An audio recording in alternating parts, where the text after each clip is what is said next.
Specially हाऊसवाईफकरिता, ज्या की स्वतःसाठी वेळ न देता स्वतःकडे दुर्लक्ष करून इतरांसाठी आपण जीवन जगत असतो.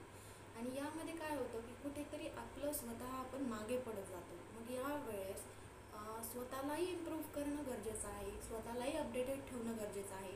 आणि तसंच थोडंसं प्रमाणात स्टायलिश, म्हणजे की घरी राहून आपण स्टायलिश कसं राहू शकतो हे मी तुम्हाला आज सांगणार आहे. त्यासाठी एक छोटे छोटे काही टिप्स आहेत त्या मी सांगणार आहे. तर प्रथम तुम्ही मेन म्हणजे आपलं जे लूक असतं किंवा जे आपलं पेहराव, जो की आपण ड्रेसिंग म्हणतो, ते खूप महत्त्वाचं असतं. रेग्युलर आपण काय करतो, घरी राहतो बाबा, दोनच ड्रेस काढायचे, रेग्युलर वापरायचे तेच, आज एक उद्या एक, आज एक उद्या एक, असं करत करत काय करत असतो आपण, दुर्लक्ष करतो. कपडे जर खूप असतात वॉर्डरोबमध्ये पडलेले, परंतु त्याचा उपयोग करत नाहीत का, तर ते खराब होणार आहेत. अरे आपल्याला कुठं जायचं आहे असा विचार करून काय करत असतो आपण, ते घरीच तशाच पद्धतीने ते दोन ड्रेसेस वापरत असतो. प्रथम तुम्हाला काय करायचं, first of all we need to use lots of dresses. तुम्हाला जवळपास मला असं वाटतं की 5-6 ड्रेस तुम्ही यूज करायला काढा, ऑल्टरनेटली ते यूज करा. आणि यामुळे काय होईल की तुम्हालाही फ्रेश वाटेल ड्रेस घातल्यानंतर, आणि इतरांनाही पाहताना काय वाटेल, अरे वाव, हा मस्त दिसत आहे तुमच्यावर. किंवा रेग्युलर ज्या गोष्टी आपण करतो त्याने बोर होतोच. मग त्यामुळे काय करणार, प्रथम आपण काय करणार, तुम्ही कुर्ती वापरत असाल तर 5-6 किंवा लॉट्स आणखी पण तुम्ही काढू शकता.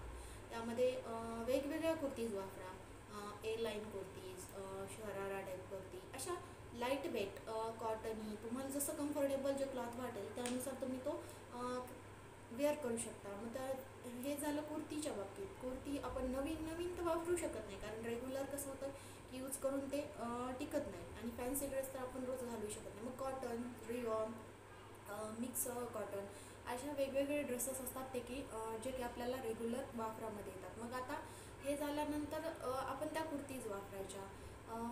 दुसरं म्हणजे पॅन्ट महत्त्वाचं आहे, कारण कुर्ती तर झालं, पण पॅन्टवर तुम्ही रेग्युलर आपलं पटियाला पॅन्ट किंवा मग चुडीदार आपण वापरतो, या दोनच पॅन्ट कंटिन्युअस आपली रेग्युलर वापरामध्ये असतात. तर या न वापरता या काय झालं, तर कॉमन आणि बोर पण झालेल्या आहे.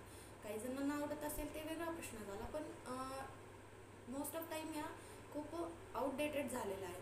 आताच्या सध्याच्या स्थितीला काय चाललं की प्लाझो, शेगारेट पॅन्ट, किंवा मग जर तुम्ही लेगिन्स वापरत असाल तर लेगिन्स ते पण घालू शकता तुम्ही, आवडत असेल तर.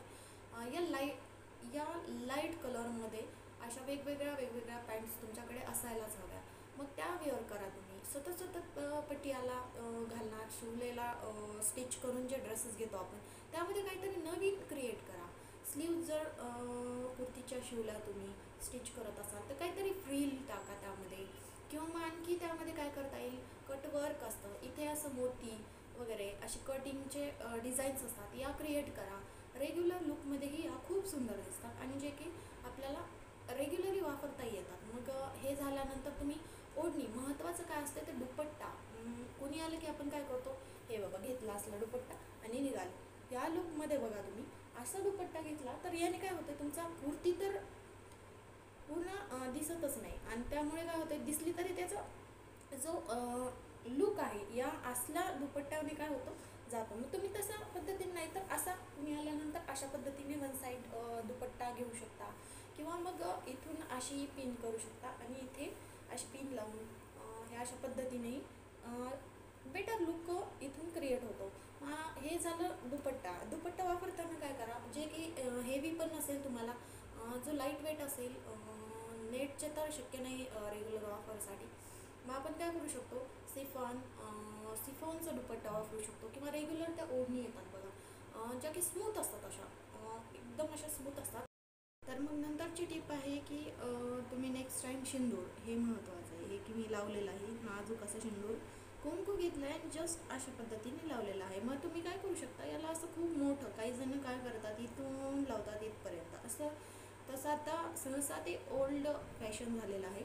असा छोटंसं शेंदूर तुम्ही लावू शकता, आणि यानेही तुम्हाला काय होईल, एक सुंदर लुक क्रिएट होईल, आणि जे की असं फॅन्सीही वाटेल, आणि तुम्हालाही वाटेल की बाबा आपण शेंदूर लावलेला आहे. नेक्स्ट इयरिंग्स जे मी वापरलेले आहेत, मला मोठ्या साईजचे रेग्युलर वापरण्यासाठी आवडतात, म्हणून मी रेग्युलरली असे यूज करते. कधी कधी असे छोटे पण तनिष्ठ वगैरे पण मी यूज करते. तुम्ही तिथे काय करू शकता की तुम्ही असे एकदम छोटे स्टोन मिळतात किंवा रिंग्स मिळतात, ते रेग्युलर तुम्ही यूज करायला घ्या, जेणेकरून असे मोठे सोन्याचे असे घालतात काही जणी, ते तुम्ही सहसा टाळा. नंतर मग आहे तुम्ही मेन म्हणजे आपलं असतं फेस. आता महत्त्वाचं बोलणार आहोत आपण फेसबद्दल, जे की फेस बघा आता सध्या माझ्या चेहऱ्यावर एकही कुठेही ऑलरेडी तर नाहीच आहे पिंपल्स वगैरे, डार्क स्पॉट वगैरे नाही येतं. तर तुम्ही काय करू शकता, इथे मी जस्ट आता यूज केलेलं आहे एक बी बी क्रीम मिळते, बी बी फाउंडेशनची छोटीशी, फाउंडेशन नाही म्हणता येणार, बी बी क्रीम असते ती, ती थोड्या प्रमाणात लावलेली आहे. त्याच्या अगोदर ॲलोवेरा जेल फेस वॉश करून काय करायचं की त्याला ॲलोवेरा जेलनं मसाज करायचं 2-3 मिनिट, मॅक्झिमम 3 मिनिटमध्ये हे होऊन जातं. नंतर मग त्यावर काय करायचं, जसं आपण फेअर अँड लवली जी क्रीम लावतो तेवढ्या प्रमाणात एक ड्रॉप असं घ्यायचं आणि ते इथे इथे इथे पूर्ण सगळीकडे लावून काय करायचं, थोडं लावायचं बरं का, जास्त लावलं तर खूप उठून दिसेल, तसं नाही, खूप कमी प्रमाणात लावायची, असं डॅब डॅब डॅब डॅब करून. आणि लावताना काळजी घ्यायची की असलं चोळत बसायचं नाही स्किनला कधी, म्हणजे काय होतं असे असं मसाज केलं ना तर ते पूर्ण आपले हेअर्स असतात ते असे चिपकून बसतात, मग ते वेगळंच दिसतं आणि त्यात हेअर्सच्या क्युटिकल्समध्ये किंवा त्या रूट्सच्या साईडला असं व्हाईट व्हाईट दिसतं. मग डॅब डॅब करून ती क्रीम लावायची आणि पावडर, जे तुम्ही पावडर यूज करता पॉन्ड्सचं, मी तर जस्ट पॉन्ड्सचं पावडर लावले, बघायला तुम्ही अशा स्वच्छ हे क्लीन चेहरा आहे. याला फक्त बी बी क्रीम, ॲलोवेरा जेल आणि पावडरचं हे केलं मी, मेकअप केल्यासारखं एक छोटंसं लाईट शेड लावलेलं आहे. तर आणि आयब्रो तर मी कधी करते किंवा नाही करत, आवडत नाही जास्त मला करायला. तुम्ही आयब्रो पण करू शकता आणि लाईट असं त्याला शेड देऊ शकता पेन्सिलने. याने काय होतं की एक स्मूथनेस, जी बी बी क्रीम आपण लावतो रेग्युलर त्याला काहीही साईड इफेक्ट होत नाही, मी स्वतः लावते, काहीही होणार नाही तुमच्या स्किनला, ही गॅरंटी माझी, कारण की माझ्या चेहऱ्याला पूर्णपणे ती खूप चांगल्या पद्धतीने सूट झालेली आहे. मग तुम्ही काय करू शकता, ती बी बी क्रीम लावून त्यावर पावडर लावायचं, जी बिंदी तुम्ही लावता ती लावताना खूप छोटीशी लावायची, जास्त अशी जाड मोठ्या साईजची लावायची नाही आहे, कारण की काय होतं ती मोठी असेल तर तुम्ही एचड दिसू लागता, मग ते जास्त फास्ट छान वाटत नाही. मग तुम्ही काय करायचं की बिंदी छोट्या प्रमाणात वापरायची. आणि राहील लिपस्टिक रेग्युलर लावू शकत नाही आपण, जे लिप बाम मिळतं त्याचं लाईट असं करू शकतो, हे थोड्या प्रमाणात अशा अशा डॅब डॅब करून ते लावायचं. आयब्रोचं झालं. आणि एक सुंदर असा बन पाडताना आपण काय करतो की जनरली काय करतो की असं बांधून हे असं सोडतो, असं नाही, हे असलं सोडलं तुम्ही जे एवढं व्यवस्थित वाटत नाही ते, कारण हे असे केस हालत राहतात मग ते नंतर मग असे विचकून जातात, हे असं नाही करायचं. तर असं बन पाडताना काय करायचं, हे पोनीटेल पण तुम्ही पाडू शकता, बनपेक्षा बेटर ऑप्शन आहे. ह्या अशा पद्धतीने हाय पोनीटेल पाडायचं. हाय पोनीटेल पाडल्यानंतर काय होतं की ते एक सुंदर हेअरस्टाईलसारखं दिसतं. असा समोरून मी जसा पफ पाडला आहे तसा नॉर्मली एक पफ पाडू शकता, किंवा तुम्हाला जर पफ आवडत नसेल तर ठीक आहे बाबा की फ्लॅट तुम्ही घेऊ शकता असं वळण मागे, आणि इथे क्लचर अशा पद्धतीने लावायचा. हे बघा असं किती सुंदर असं लुक क्रिएट होत आहे आणि असं छान वाटतं. हे बघा अशा पद्धतीने इथे क्लचर लावू शकतो आपण.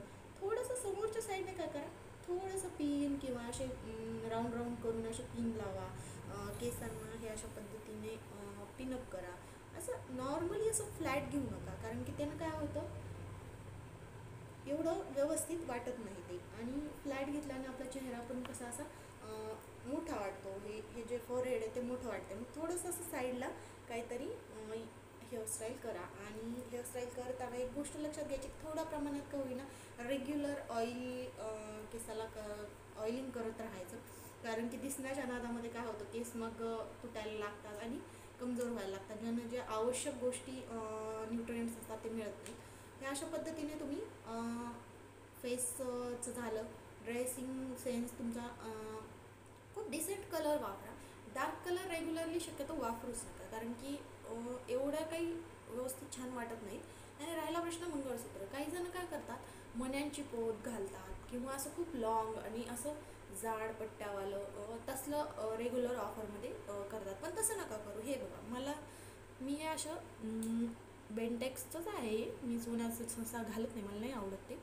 हे अशा पद्धतीने एक छोटूसा मणी आहे इथे. इथे ब्लॅक हे आहेत बघा, मणी आहेत. अशा पद्धतीची चेन मी रेग्युलर यूज करते आणि ही खूप सुंदरही दिसते आणि हे स्टाईलिश लुक तुम्हाला क्रिएट करून देऊ शकते. अशा पद्धतीने तुम्ही हे घालू शकतात. ओके, हे झालं मंगळसूत्र. आता बँगल्स तुम्ही घालत असाल तर बँगल्स घालताना काय करायचं की बँगल्स पण अशा खूप 8-8, 10-10 काचेच्या बांगड्या काही जण घालतात. त्यांना घालता तुम्ही काय करायचं, एक जस्ट एक मोठा असा गोट आणि एका साईडला वॉच. जर रेग्युलर वापरत असाल तर वॉच वापरायची. यानं पण एक सुंदर तुमच्या लुकला शोभेल असं साजेसं असं एक बँगल्स घातल्यानंतर खूप सुंदर असं लुक क्रिएट होतं. आणि रेग्युलर तुम्ही जर स्वतःला 20 मिनिट विदिन 20 मिनिट्स तुम्ही काय करू शकता, हे सर्व जे मी सांगितलेलं आहे ते पूर्णपणे तुम्ही विदिन 20 मिनिट्स पूर्ण करू शकता. आणि यामुळे काय होतं की तुम्हाला 20 मिनिट देणं शक्य आहे. आपण काय करतो, स्वतःकडे दुर्लक्ष करतो, दिवसभर काम करतो दुसऱ्यांसाठी, परंतु काय होतं की स्वतःकडे दुर्लक्ष होतं. आणि यामुळे काय होतं, आपल्या चेहऱ्यावर त्याचा परिणाम जाणवतो. वांग येते काही जणांना फाईन लाईन्स, इथे अशा फाईन लाईन्स निर्माण होतात, किंवा मग इथे अशा फाईन लाईन्स दिसतात, पिंपल्स येतात, स्किन डल व्हायला लागते. आणि स्किन केअर करा, रुटीन काही ना काही तर स्क्रब करा. स्क्रब करताना काय करू शकतो आपण की सिम्पल आहे, तांदूळचं पीठ मिक्सरमधून ग्राइंड करून घ्यायचं तांदूळ, आणि थोडंसं असं टेक्स्चर रवाळ ठेवायचं.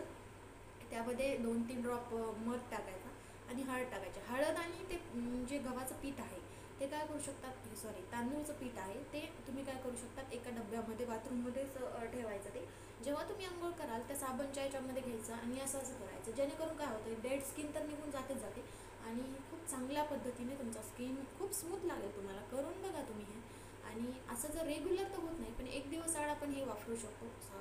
कारण सोबत आपण रेग्युलर चेहऱ्याला लावतो फेस वॉश काय जे असेल ते. पण त्याचबरोबर जर त्यामध्ये तुम्ही जर थोडंसं जर ते रवाळ टेक्स्चरचं तांदूळचं पीठ जर घेऊन बघितलं तर रिझल्ट खूप चांगले येते. आणि स्किन ही अशी ताजी तवा आणि काय म्हणतात तसं फ्रेश दिसायला लागेल. ओके, मग तुम्ही हे करून बघा. यानुसारही तुमच्या स्किनला खूप चांगल्या पद्धतीचा ग्लो येईल. अशा पद्धतीने खूप सारे टिप्स आहेत. आणि काही असं सुंदर दिसण्यासाठी असं काही नसतं की बा फारसे असे कॉस्मेटिक्स जे कॉस्टली असतात असे कॉस्मेटिक्स वापरावे, असं काही नसते. ॲक्च्युअली आपण घरच्याच याच्यामधून एक तुम्हाला जस्ट बीबी क्रीम आणायचं आहे, आणि जे तुम्हाला कुर्ती आहेत जे की वॉर्डरूममध्ये पडलेले आहेत ते फक्त बाहेर काढून 2-4-5-6 वापरायला काढायचे. अशा पद्धतीने तुम्ही खूप सुंदर असं लुक क्रिएट करू शकता. आणि रेग्युलर स्वतःला टाईम देत राहा, कारण अपडेटेड राहणं खूप महत्त्वाचं आहे. कारण प्रत्येकाला वाटतं की आपण सुंदर दिसावं, आपण न काही करता सुंदर दिसावं. कारण की मेकअप सतत करणं किंवा तेवढा टाईम देणं, तेवढे कॉस्मेटिक्स वापरून स्वतःच्या चेहऱ्याला हानी पोहोचवणं हे शक्य नाही आहे. या गोष्टी करायलाही नाही पाहिजे रेग्युलर मेकअप. हां, पण बीबी क्रीम किंवा मग लाईट फाउंडेशन पावडर क्रीम जे काय करता, फेसवॉश करा. दिवसातून 2-3 वेळेस फेसवॉश करत जा. कारण की एकच लक्षात घ्यायचं की आपण सगळ्यांसाठी एवढा टाईम करतो, स्वतःसाठी 10 मिनिट हरकत नाही द्यायला एका टाईमला. मग अशा पद्धतीने तुम्ही व्यवस्थितरित्या स्वतःला अपडेटेड ठेवा, स्टायलिश ठेवा. ज्यात कोणतीच गोष्ट अशी जास्त प्रमाणात नाही. गळ्यातलं घातलं तर खूप जास्त घालायचं नाही बाबा, ते 2-3 असे वेगवेगळे. कानातले समजा मलाही मोठे आवडतात म्हणून मी घातले, पण सहसा अवॉइड करा. कारण मी हे घालते, कधी कधी तनिष्ठ पण असतात. आज मी हे घातले तर कारण मला व्हिडिओ शूट करायचा होता, हे छान वाटत होते, त्यामुळे मी अशा टाईपचे इयरिंग्स घातलेले आहेत. आणि बाकी तर झाल्या गोष्टी. आणि स्वतःला स्किन केअर करत जा. अशा पद्धतीने मी हा व्हिडिओ बनवला आहे. जर तुम्हाला हा व्हिडिओ थोडा युजफुल वाटला असेल तर लाईक करा, शेअर करा आणि